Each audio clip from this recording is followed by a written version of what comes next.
در افغانستان در جاهایی که برق هست، مردم معمولاً چند ساعت بیشتر در شبانه روز برق ندارند. در این بین مردم هم منتظر دولت‌ها نماندند.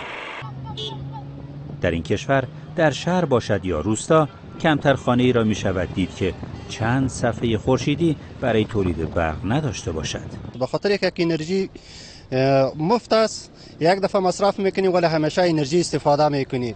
افغانستان حدود 75% برق مصرفی خود را از کشورهای همسایه به ویژه تاجیکستان دریافت می‌کند و سالانه صدها میلیون دلار به کشورهای صادرکننده برق پرداخت می‌کند.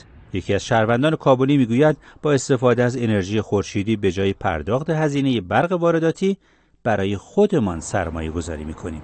امو هزینه را که دبل برق به کشور تاجیکستان میتیم فعلا در خود کشور ما سرمایه گذاری میشه.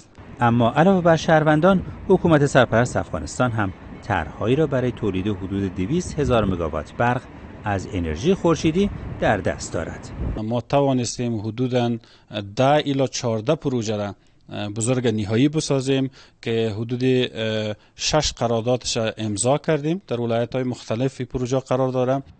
یکی از شهروندان کابلی میگوید با نصب و استفاده از انرژی خورشیدی به جای اینکه برق را از کشورهای دیگر وارد کنیم، کلید برق در دست خودمان است. برق سولاری دیگه سیستمی است که از خود دست مربوط خودت میباشد، چه وقت باشه چه وقت نباشد اون دست خودت است. خرید و نصب لوازم و تجهیزات انرژی خورشیدی یکی از اولویت‌های خانواده‌ها در افغانستان است. بهنام یزدانی، خبرگزاری صدا و سیما، کابل.